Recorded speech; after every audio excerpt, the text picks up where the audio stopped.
Okay, so quite a few of you have been asking me for guides on the new tower mode. So here is, I'll be doing one from floor 20. Now, the first 19 stages, they were pretty straightforward from my memory. I don't think there was anything particularly difficult about them.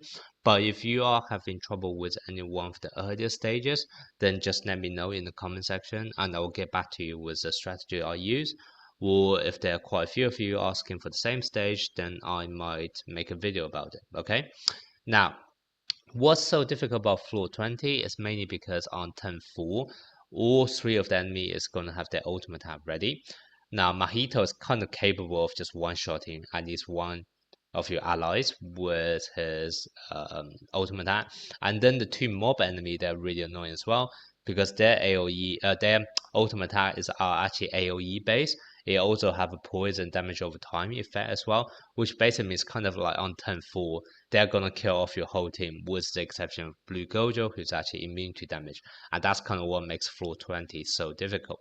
Now, the team I'm gonna show you guys is gonna be very free-to-play friendly, in my opinion, because the only SSR I use is gonna be Gojo, and that's because I want to make sure this guide is going to be accessible to as many people out there as possible, right? Now, apart from with the exception of Blue Gojo, who everyone should be able to get from the redrawable ticket anyway, so everyone should have him. All the other characters, they are all SR or R rarity, so everyone should have them as well. In terms of recollections, I have used this one.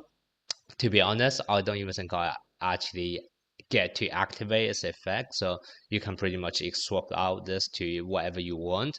Then those two SSR, they are from Formidable Foes. So everyone should have access to them. This is just an SR recollection, which you can also get from the friend exchange shop. And then this one, basically this one was quite helpful to me because it has the damage reduction and HP healing. It kind of helped me to protect the HP for my 3 support unit a bit early on in the battle. If you don't have this one, I don't think it's going to make a massive difference either though, because what you can do is simply just level up your character to be a bit stronger, right? So you can just do that. So your character, rather than, for example, my ones, they're all at level 80. You could just level them up to the max, to level 90, 94, whatever, and then you can probably get away without using this recollection. Or alternatively, you can just retry the battle a few times and see and try to go for a situation where a lot of the enemy attacks were landing on your Blue Gojo, and therefore it kind of helps to protect the rest of the team because of their attacks are landing into Gojo, who doesn't actually take any damage, right? So I don't think this recollection is going to be a mandatory thing, but it certainly helped a lot. And you'll see me use it, but like I said, you can get away without it. Now, in terms of the level of the skills, I will show you guys now. What you notice is that they are pretty high, especially for Gojo. For example, I have my ultimate attack at level 10 and his own buffing attack at level 9. Now, on top of the fact, Gojo is also one dupe, so this could be slightly difficult for some of you guys to achieve that. However, as you will see from my clip later on, I meant to kill the boss on turn 6 just with his ultimate attack. So even if your Gojo is not as highly leveled up as mine, you don't and you're not able to kill off everyone on turn 6, as long as you're able to break Mahito by turn 6 with your ultimate attack, what you can then simply do is just to do a single target attack on turn 7 and to kill off the enemy boss. So I still think this strategy should still be able to work for vast majority of you guys, even if your Gojo is not quite as high level as mine. Okay, now in terms of the strategy that you want to do, like I said, because the main difficult thing is that on turn 4, the enemy is gonna pretty much wipe out your whole team.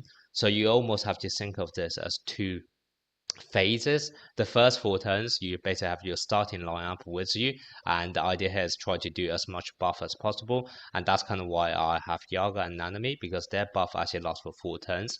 So even if they're actually killed off on turn 4, at least 1 or 2 stack of their buff will still be carried over to Gojo when Gojo uses his ultimate attack on turn 6. So that's kind of why I chose to use Yaga and Nanami for in the starting lineup, because I know their buff will last for a long time. The reason why I picked Kaito is because if you actually take a look at Kaito's ultimate attack, it's able to increase the curse technique for just one time, however, lasts for 3 turns. So that basically means is that as long as I don't actually use any other offensive attack in those 3 turns, basically this can be actually saved on the 3rd turn when my Gojo actually have his ultimate ready.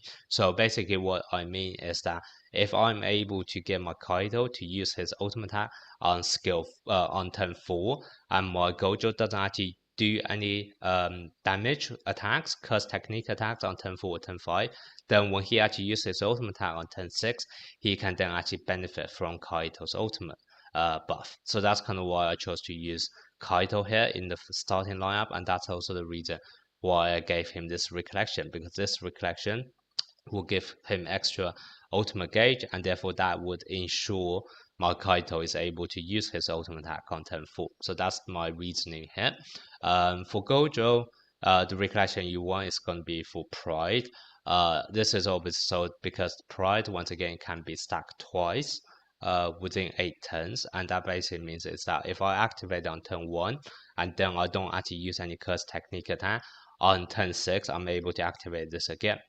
So once again, when I'm doing my ultimate attack on Gojo on turn 6, he will be able to benefit from both stacks of this Pride, and that's why I was able to one-shot everyone, okay? And then the last slot is going to be the backup option, which is Momo, and she will come onto the field on turn 5, because as you will see later on turn 4, the enemy is going to wipe out all of the other members of your first team, with the exception of Blue Gojo. And the reason why Momo is going to be a really, really good character as your backup unit is because, first of all, she's a buffer, she's able to provide buff, but then also she have a skill 2. When she used that buff, she also have an evasion for herself. So that basically means that by using Momo, you actually have a good chance of making sure that your Momo doesn't die too early for turn 5 and turn 6. And because her buff, it works in the same way as Pride and also Kaito's ultimate. It lasts for 2 turns and can be used 1 time. So that basically means on turn 5, because my Gojo is going to buff himself and not do any curse technique attack or any offensive damage dealing attack, that buff is actually going to be preserved till turn 6. So what you're going to see is that on turn 6, what essentially going to happen is that there will be, I think, like 2 stacks of buffs from Yaga and Nanami before they die. I'm going to have the ultimate buff from Kaito. I'm going to have 2 buffs from my Momo skill 2, and then I'm also going to have 2 buffs from my Pride, and that's what essentially is able to allow me to kind of one-shot all of the enemies. And the recollection I have on Momo is going to be this one, because once again increase a bit of extra buff, and because it lasts for 2 turns as well, it's quite nice even if you're not able to one-shot off the enemies on turn 6, and you have to go into turn 7 with a single target attack, then you will still be benefiting from this as well. 勝手はしないように。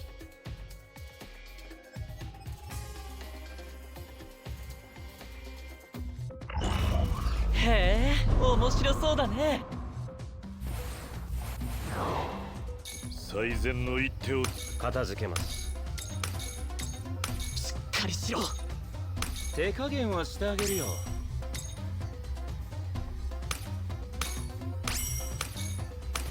では教育の時間だ。決まっていきましょう。皆様前に集中を。さて楽しくなってきた。ほっ。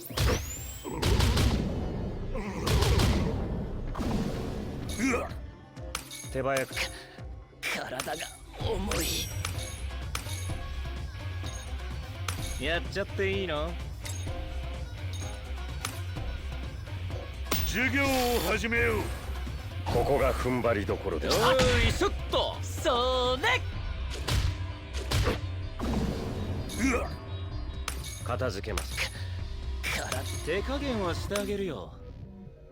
授業を始めよう。ここが踏ん張りどころです。皆様前に集中を。おいしょっと。今ならいけるね。片付けます。今なら俺で。手加減はしてあげるよ。授業を始めよう。決まっていきましょう。呪連素術。さて楽しくなってきた。魂の形保てるかな。バカ。これで可愛くないやつばっか可愛く叩きな。手加減はしてあげるよ。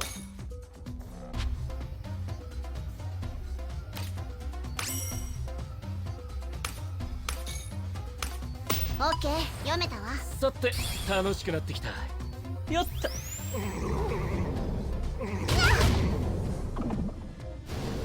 変な感じ。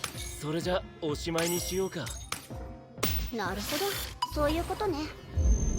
収束、発散、術式反転、赤。